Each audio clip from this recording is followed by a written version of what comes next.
भागवत गीता अध्याय 6 ध्यान योग श्लोक 15 युञ्जन्नेवं सदात्मानं योगी नियतमानसः शांति निर्वाण परमा मत्संस्थामधिगच्छति। भावार्थ, इस प्रकार शरीर, मन तथा कर्म में निरंतर संयम का अभ्यास करते हुए संयमित मन वाले योगी को इस भौतिक अस्तित्व की समाप्ति पर भगवत धाम की प्राप्ति होती है। तात्पर्य, अब योगाभ्यास के चरम लक्ष्य का स्पष्टीकरण किया जा रहा है। योगाभ्यास किसी भौतिक सुविधा की प्राप्ति के लिए नहीं किया जाता। इसका उद्देश्य तो भौतिक संसार से विरक्ति प्राप्त करना है।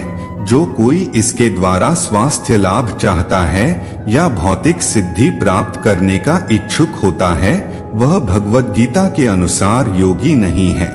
न ही भौतिक अस्तित्व की समाप्ति का अर्थ शून्य में प्रवेश है, क्योंकि यह कपोल कल्पना है।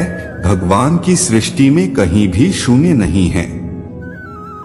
उल्टे भौतिक अस्तित्व की समाप्ति से मनुष्य भगवत धाम में प्रवेश करता है। भगवत गीता में भगवत धाम को भी स्पष्टीकरण किया गया है कि यह वह स्थान है जहां न सूर्य की आवश्यकता है, न चांद या बिजली की। आध्यात्मिक राज्य के सारे लोग उसी प्रकार से स्वतः प्रकाशित हैं।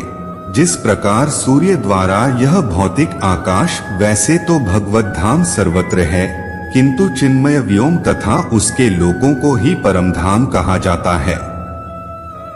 एक पूर्ण योगी जिसे भगवान कृष्ण का पूर्ण ज्ञान है, जैसा कि यहाँ भगवान ने स्वयं कहा है, मच्चितः मत्परः मत्स्थान, वास्तविक शांति प्राप्त कर सकता है और अंततोगत्वा कृष्णलोक या गोलोक वृंदावन को प्राप्त होता है। ब्रह्म संहिता में स्पष्ट उल्लेख है, गोलोक एव निव सत्यखिलात्म भूतः। यद्यपि भगवान सदैव अपने धाम में निवास करते हैं, जिसे गोलोक कहते हैं, तो भी वे अपनी पराध्यात्मिक शक्तियों के कारण सर्वव्यापी ब्रह्मा तथा अंतर्यामी परमात्मा हैं।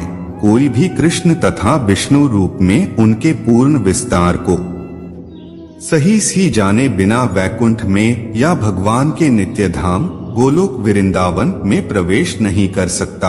आथ कृष्ण भावना भावित व्यक्ति ही पूर्ण योगी है, क्योंकि उसका मन सदैव कृष्ण के कार्यकलापों में तल्लीन रहता है।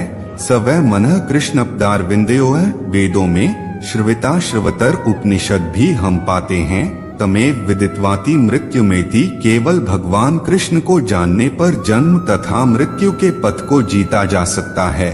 दूसरे शब्दों में योग की पूर्णता संसार से मुक्ति प्राप्त करने में है, इंद्रजाल अथवा व्यायाम के करतबों द्वारा जनता को मूर्ख बनाने में नहीं। अध्याय 6 ध्यान योग श्लोक 16 नात्यश्नुतस्तु योगोस्ति न चैकान्तमश्नुतः न चाति स्वप्नशीलस्य जाग्रतो नैव चार्जुन। भावार्थ, हे अर्जुन, जो अधिक खाता है या बहुत कम खाता है, जो अधिक सोता है अथवा जो पर्याप्त नहीं सोता, उसके योगी बनने की कोई संभावना नहीं है। तात्पर्य, यहाँ पर योगियों के लिए भोजन तथा नींद के नियमन की संस्तुति की गई है। अधिक भोजन का अर्थ है शरीर तथा आत्मा को बनाए रखने के लिए आवश्यकता से अधिक भोजन करना। मनुष्यों में मांसाहार करने की आवश्यकता नहीं है, क्योंकि प्रचुर मात्रा में अन्न, शाक, फल तथा दुग्ध उपलब्ध हैं। ऐसे सादे भोज्य पदार्थ भगवद गीता के अनुसार सतोगुणी माने जाते हैं। मांसाहार तो तमोगुणियों के लिए है। आथ जो लोग मांसाहार करते हैं, मद्यपान करते हैं, धूम्रपान करते हैं और कृष्ण को भोग लगाए बिना भोजन करते हैं, वे पाप कर्मों का भोग करेंगे, क्योंकि वे दूषित वस्तुएं खाते हैं। भुंजते ते त्वघन पापा ये पचन्त्यात्म कारणात्। जो व्यक्ति इंद्रिय सुख के लिए खाता है या अपने लिए भोजन बनाता है, किंतु कृष्ण को भोजन अर्पित नहीं करता, वह केवल पाप खाता है। जो पाप खाता है और नियत मात्र से अधिक भोजन करता है, वह पूर्ण योग का पालन नहीं कर सकता। सबसे उत्तम यही है कि कृष्ण को अर्पित भोजन के अच्छिष्ट भाग को ही खाया जाए। कृष्ण भावना भावित व्यक्ति कभी भी ऐसा भोजन नहीं करता जो इससे पूर्ण कृष्ण को अर्पित न किया गया हो। अतः केवल कृष्ण भावना भावित व्यक्ति ही योगाभ्यास में पूर्णता प्राप्त कर सकता है। नहीं ऐसा व्यक्ति कभी योग का अभ्यास कर सकता है जो कृत्रिम उपवास की अपनी विधियां निकालकर भोजन नहीं करता है। कृष्ण भावना भावित व्यक्ति शास्त्रों द्वारा अनुमोदित उपवास करता है, न तो वह आवश्यकता से अधिक उपवास रखता है, न ही अधिक खाता है। इस प्रकार वह योगाभ्यास करने के लिए पूर्णतया योग्य है। जो आवश्यकता से अधिक खाता है वह सोते समय अनेक सपने देखेगा अतः आवश्यकता से अधिक सोएगा।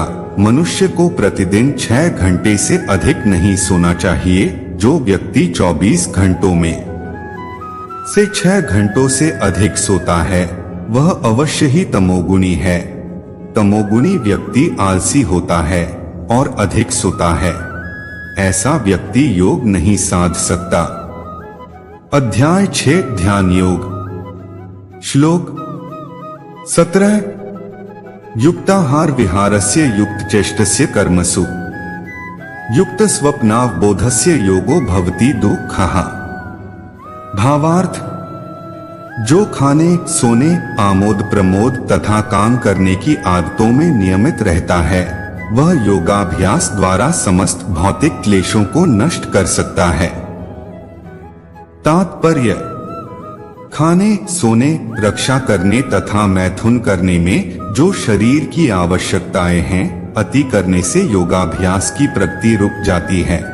जहाँ तक खाने का प्रश्न है इसे तो प्रसादम या पवित्रकृत भोजन के रूप में नियमित बनाया जा सकता है। भगवद गीता के अनुसार भगवान कृष्ण को शाक फूल फल अन्न दुग्ध आदि भेंट किए जाते हैं। इस प्रकार एक कृष्ण भावना भावित व्यक्ति को ऐसा भोजन न करने का स्वतः प्रशिक्षण प्राप्त रहता है जो मनुष्य के खाने योग्य नहीं होता या सतोगुणी नहीं होता। जहाँ तक सोने का प्रश्न है कृष्ण भावना भावित यत्तो कृष्ण भावनामृत में कर्म करने में निरंतर सतर्क रहता है। आत्म निद्रा में वह व्यर्थ समय नहीं गवाता। अव्यर्थ कालत्वम, कृष्ण भावना भावित व्यक्ति अपना 1 मिनट का समय भी भगवान की सेवा के बिना नहीं बिताना चाहता। आत्म वह कम से कम सोता है। इसके आदर्श श्री रूप गोस्वामी हैं, जो कृष्ण की सेवा में निरंतर लगे रहते थे और दिन भर में 2 घंटे से अधिक नहीं सोते थे और कभी कभी तो उतना भी नहीं सोते थे। ठाकुर हरिदास तो अपनी माला में 3 लाख नामों का जप किए बिना न तो प्रसाद ग्रहण करते थे और न सोते ही थे। जहाँ तक कार्य का प्रश्न है कृष्ण भावना भावित व्यक्ति ऐसा कोई भी कार्य नहीं करता जो कृष्ण से संबंधित न हो। इस प्रकार उसका कार्य सदैव नियमित रहता है और इंद्रिय तृप्ति से अदूषित। चूंकि कृष्ण भावना भावित व्यक्ति के लिए इंद्रिय तृप्ति का प्रश्न ही नहीं उठता, अतः उसे तनिक भी भौतिक अवकाश नहीं मिलता। चूंकि वह अपने कार्य वचन निद्रा जागृति तथा अन्य शारीरिक कार्यों में नियमित रहता है, अतः उसे कोई भौतिक दुख नहीं सताता। हरे कृष्णा।